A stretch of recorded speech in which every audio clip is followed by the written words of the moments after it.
श्वेता तिवारी ने हड़प ली सारी संपत्ति। पहले पति राजा चौधरी ने किया सनसनीखेज खुलासा। शादी टूटने की बताई असली वजह, बोले मुझे राक्षस बना दिया। टीवी की सबसे बड़ी एक्ट्रेस श्वेता तिवारी की जिंदगी हमेशा विवादों से घिरी रही है। साल 1998 में श्वेता ने एक्टर राजा चौधरी के संग शादी रचाई थी।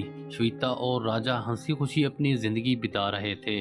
शादी से उन्हें एक बेटी पलक भी हुई, लेकिन बेटी के जन्म के कुछ दिनों के बाद ही उनकी शादी में दिक्कतें आना शुरू हो गईं। श्वेता ने राजा पर मारपीट का आरोप लगाया। ये मुद्दा उस वक्त खूब छाया रहा। इसके बाद साल 2007 में दोनों तलाक लेकर अलग हो गए। अब पहली बार राजा ने श्वेता संग अपनी शादी टूटने की असली वजह बताई है। टेलीटॉक इंडिया को दिए इंटरव्यू में राजा ने बताया कि वो श्वेता से एक कॉमन फ्रेंड के जरिए मिले थे। इसके बाद दोनों ने झटपट शादी कर ली थी।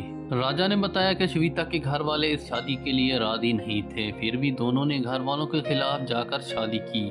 इंटरव्यू में राजा ने शादी टूटने की असल वजह भी बताई है। उन्होंने कहा कि श्वेता कसौटी जिंदगी शो कर रही थी। वो लीड एक्ट्रेस थी। 16-17 घंटे वो शूट में बिजी रहती थी।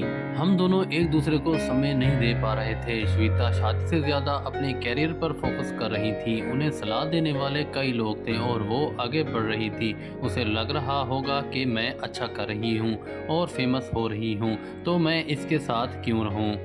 राजा ने कहा कि श्वेता ने उन पर जो भी घरेलू आरोप लगाए हैं वो सब फर्जी हैं। राजा ने कहा कि जब आप कोर्ट जाते हैं तो 4 फर्जी मुकदमे तो आप पर लगा देते हैं। राजा ने कहा कि ये केस मीडिया में छा गया और उसने लोगों की नज़रों में मुझे राक्षस बना दिया। राजा ने कहा कि श्वेता ने उसकी सारी प्रॉपर्टी ले ली और उनके रहने के लिए एक छोटा सा फ्लैट छोड़ा। बाकी चीज़ें श्वेता के पास ही हैं। राजा ने बताया कि उनकी बेटी पलक को भी उनसे अटैचमेंट नहीं है।